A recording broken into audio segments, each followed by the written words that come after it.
We are expecting our financial planners to have all the answers and that there needs to be clarity, etc. But we're not doing our due diligence. Yes. I would like to point out here that don't you think financial literacy goes in hand with financial planning? For this population, for the Indian population, there is a responsibility that you would want to take up to educate the people so that they can invest better.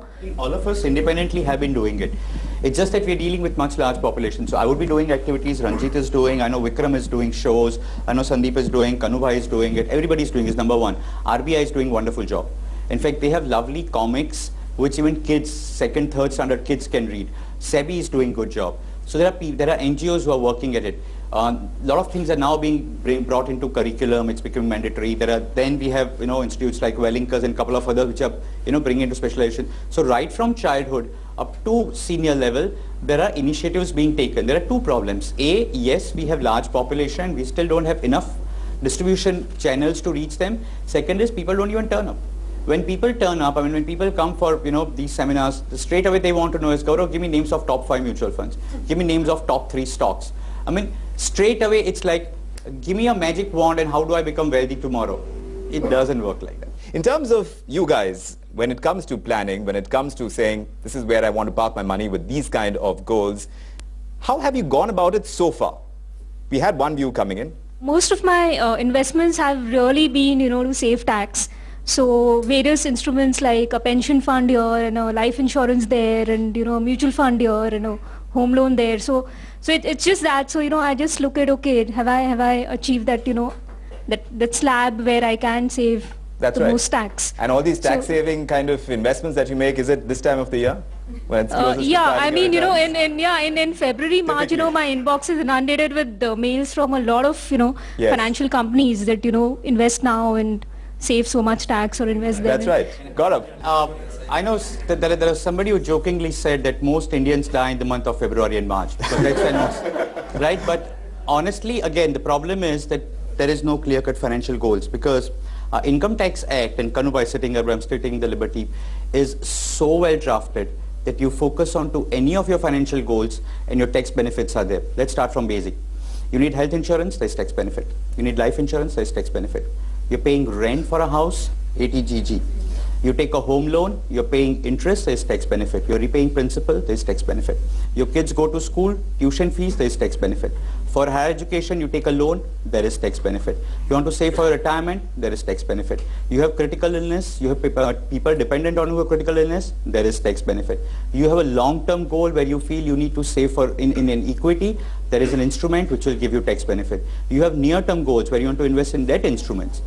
You have debt instruments which gives you tax benefit. For all our financial goals, there are tax benefits. The problem is that people have not defined financial goals. If you have not defined financial goals, then you get into the situation. So many times there's this plethora of products, but that way there are plethora of medicines as well, right? We don't take a medicine of diabetes because our neighbor takes it. We surely know our condition, and that's why we take it. Unless you don't know your condition, you're bound to have this problem. Right. So, I mean, the basic problem is asking the right questions to ourselves first, and these are basic questions, answers to which only we will know. Sumeet, as far as CFPs are concerned, a lot of this mistrust also because of the kind of products that are over there, and CFPs are also going to suggest certain products, and often they're seen as representatives of the larger AMCs, and some mistrust also happens on that front. Would you agree? Throughout this panel, we've been using examples of doctors, and I very firmly believe there are two pillars of life, health and wealth. They have to live together. If either of them is not there in a balanced way, you don't have an enjoyable life. So let's go back to health. What do? Whenever you have a problem, you go to a doctor, and whenever you go to a doctor, you pay him a fee. That concept of fee is a very important one out here. And how many of you sitting in this room have ever paid a fee for getting a financial advice? You always end up doing it for free. That's equivalent to a chemist in a medical value chain. So you go to a chemist and say, okay, I have this problem, give me some medicine. He'll obviously give you that medicine in which he's getting the more commission. And you can't blame him, you can't blame industry for that. I think the only guy or person who's to be blamed is yourself. There is no free lunch in life.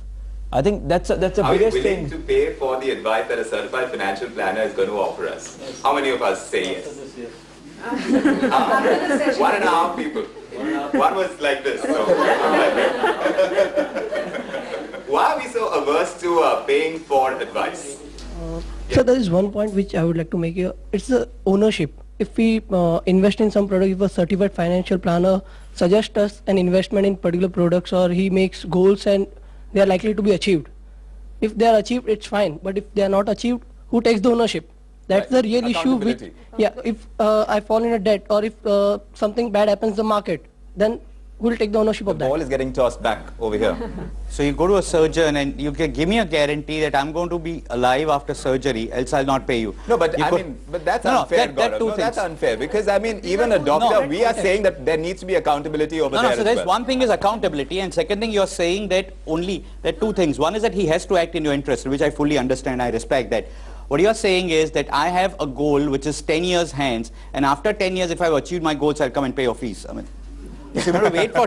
I think it's all about trust and track record. I think you need to, ultimately, whether you go to a doctor or a financial planner, just one message for any new financial planner, I think you need to represent the investor, not the manufacturer. I think that's the key message. As long as you're doing that, I think everything is taken care of. Do you think fees are going to solve the problem? Because really, the biggest chunk of what a financial planner makes is coming from the manufacturer at this point.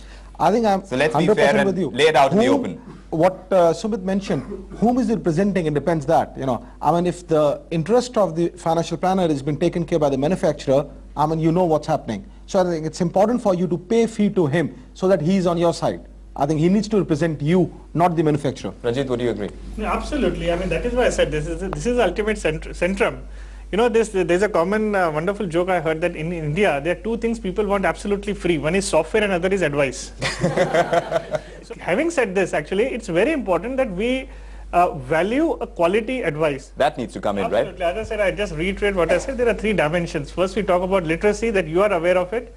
Then comes the certification and financial education, that what is the level. Today, we all go to a doctor because we know he's a MBBS. If somebody who is not an MBBS and you are asked to go, I'm sure you would not like to take our kids and parents there. Right. And third is the doctors are being regulated. You know that if something goes wrong, he can be penalized. Okay, there are some good doctors, bad doctors, and ugly doctors. So, so we know how to... Ugly doctors you just don't want to pay for, is it? Absolutely. Okay. So there are... the gentleman in the white shirt, sir. We're scared of people with the word financial before them. Whether you're a financial planner or financial... It is intimidating, isn't it? What's happened the last couple of years?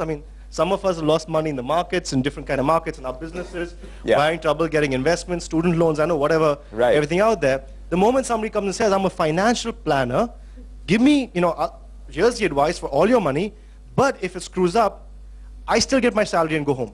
So what I'm saying is, let's get together, you guys and the young students here in the CII and the Y, let's get together and help establish this really strong and scary for you guys regulation body, right, that demands standards and says, you trust me because I have this certificate or this thing. Can we do that? Are we all willing to take that risk and take the responsibility on your side? I just wanted to link to one more point. There is a huge discussion, I agree with what he said.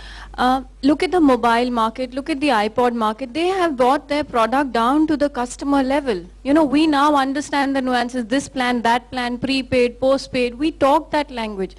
This esteemed panel should also get their products down to that level where we're using, like he's using some words which I don't understand. I don't go to him and say I have diabetes. I say my legs are swelling, I get a pain, I'm not happy. Correct. Then he works it out. So he has got down to our level rather than me diagnosing the problem and going to him. Then why do I need him? I'll just ask the neighbor, what is the diabetes problem medicine you're taking? That's exactly how we're living. Maybe you could, bring it down and say that if somebody is saying, 200 rupee debt I have, my credit card is charging me 30% interest. Right. Then you say, okay, this exactly happens. When somebody comes to me, it actually starts with that. So we actually get into making them list of their goals. We actually ask them, give us your salary slip, give us your income tax papers. Exactly. We look at, give us a copy of. So that's why I give all those examples as to what doesn't come in. So we actually do that. In real life, that's the way a financial planner works. We need to defragment this and tell them how do you get started in as simple a manner as possible. So let's get down to brass tacks, Sumeet. Sure. There is a huge population out there. Sure. They have money, they are saving, and they want to know which are the instruments to invest in. Sure. I'll first of all start up by my understanding of signs of happiness. And it's very important in our life to be happy, okay? And finance is a very important part to be happy in life. In order to be happy, I think all of us need to focus on the process, not on the outcomes. Because that's not in anybody's hand. Nobody sitting in this room on doing a process or a effort will be able to determine this will happen to this. Okay, it never happens that way. But sad part is throughout our life, we keep doing it, and I've done it myself. I was part of the corporate rat race before I went on my own. But the point I'm trying to make out here is what focusing on process does is helps you ask the right question, because that's the beginning of any right kind of direction which you are taking, irrespective fee or no fee. First basic thing which we all need to remember, and I want to make a point, is it's your money. Hard-earned money. You're literally slogging yourself to make that money. How can you so easily give it to anybody to manage? That's impossible to do. The second part, I'm still reiterating at the cost of repetitiveness, is planning. Failing to plan is planning to fail. You get that right. It's basic. So what we are all trying to tell you out here is get your plan right. So if I was in your age, and I had to live my life again, I would love to do that. I'll stand up and say, okay, what do I want to be in life? I might have goals like I want to buy a Volkswagen Beetle, because that's the cutest car these days. It's going to cost me 25 lakh rupees if today it's the point. How much savings do I do? Savings definition is income minus expenses savings. When you use your saving for a defined goal, defined term period, and defined time with a return, it becomes investment. Otherwise, it remains saving. Now that buying a Beetle might happen over a 10-year because you're only able to save 5,000 rupees a month.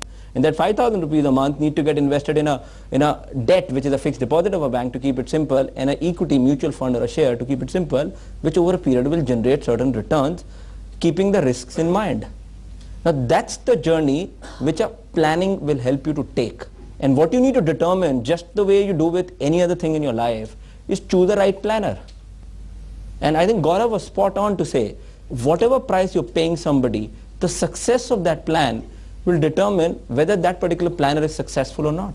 I did in this article once, the first question that a taxi wala asks us when we sit in taxi is, "Kahan jana hai aapko?" Imagine if you say, "Pata nahi hai." There are two things he'll do. He'll either throw you out or he'll take you on a long drive, which is his goal of making a lot of money. People who don't work for their goals work for somebody else's goals. Imagine once you're clear that I want to invest this money for my son's marriage or daughter's marriage after a decade, then you're clear that what you need is equity. So at least an asset class is established. Then you would start moving into getting that, where is that I can get into an equity where the cost is least. So, you can start filtering, but when can you do that? When you're clear, when your focus is there. Otherwise, you're bound to have this problem. It's a very open market in an economy. But please do remember, focus on the process, not on the outcomes, because that's not in anybody's hand. As the growing population of people seeking financial advice grows, this population on this side of the spectrum will grow as well, and that really is the hope, because the need of it is firmly established. It's just that now we have to figure out a way of setting aside a system by which we can seek this advice, and I think it's fair for all these people who are giving advice, for us culturally as well, to be more accepting of giving money for good advice. There have to be certain standards put in place, like Ranjit also mentioned. That is going to be crucial. But going ahead from here, the need for financial planning is quite established. Nothing can challenge that. On that note, I want to thank you guys for coming here on this 100th episode of Smart Money. Thank you for your valuable time. I'm going to wish you a very good evening ahead. Thanks very much, and happy financial planning in times ahead. Bye-bye.